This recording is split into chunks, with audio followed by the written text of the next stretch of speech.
In this tutorial, ipapakita ko kung paano i-set up ng tama yung ating mga 301 redirects using Cloudflare.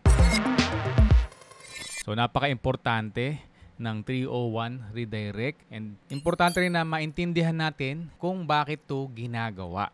So, yung una is pagka mag-change ka ng brand name, natural, pati yung website name mo, malamang palitan mo na rin. So, dyan ini-implement yung 301 redirects dahil maraming benefits natin dyan. So, I'll give you yung mga pinaka-common at pinaka-top na benefits.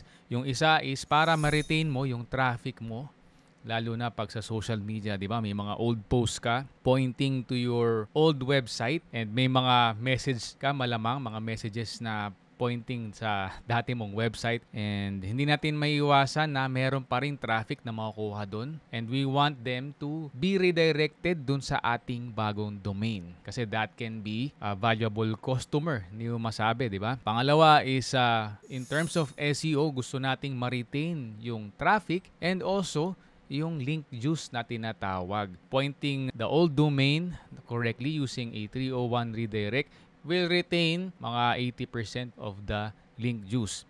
And lastly, pag ikaw ay nag-run ng cold emails, gusto mo na yung mga domains associated dun sa email addresses na ginagamit mo, na pagka chinek out siya ng mga prospects mo, is magre-redirect siya dun sa main website mo. Otherwise kasi, pagka chinek out nila yung domain, di ba, meron tayong ginagamit na domains para sa cold emails, yung burner domains kung tawagin. Pagka usually chinek out nila yan, wala yang pupuntahan kasi wala naman tayong website dyan eh, di ba? So ayaw natin ipakita yung impression na walang entity doon, hindi siya real business. So gusto natin mag-redirect siya dun sa totoong website na optimize din syempre like a landing page to convert the traffic. Okay, so dito sa ating Cloudflare account, of course, we have to log in and then punta ka dun sa domain na gusto mong gawin yung 301 redirect.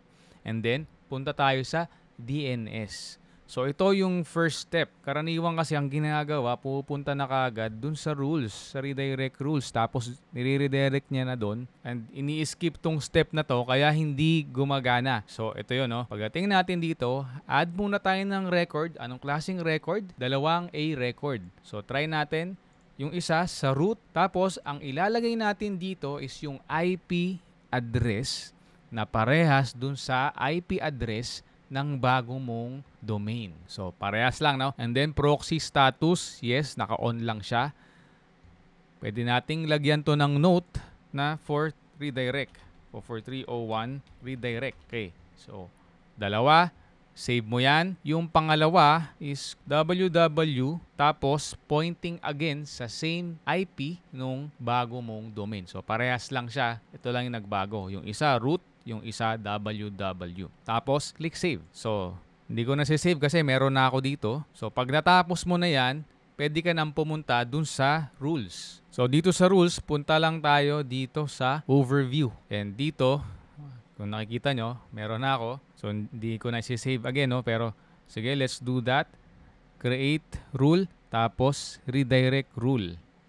So, dito sa redirect rule, pangalanan natin.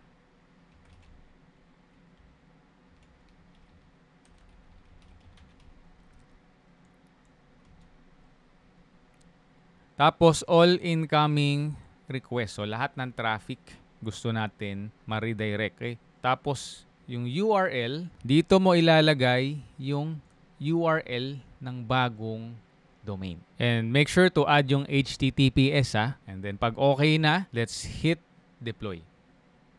So by default dito nakalagay siya sa 301 pero of course kung temporary lang you can select yung ibang forms ng redirect. Meron 302, 303 and so on and so forth. So ganun lang siya kadali. Again, wag niyo kakalimutan na gumawa muna ng DNS A records tapos i-point yung root tsaka yung www dun sa bagong IP address. Saan natin kinukuha yung IP address na yan? Iba-iba kasi din, no? Kada server, no? Pero pagka, let's say, ang server mo is like yung ginagamit ko, UpCloud or Vultr or SiteGround, no? I-google mo lang. Usually, makikita mo yan dun sa iyong hosting account din. Kung landing page builder naman ang gamit mo, like sila ClickFunnels and etc., andun din yan sa account. I-search mo lang yung documents mo. Look for yung server IP address and yun ay ilalagay mo dun sa A-Records. Kung marami kang napulot sa video na to, sigurado ko sa'yo na marami ka ring matututunan dito sa video na to dahil tinuturo ko dyan kung paano ka makakaland ng iyong online job as a freelancer kahit na newbie ka pa lang at wala ka pang experience.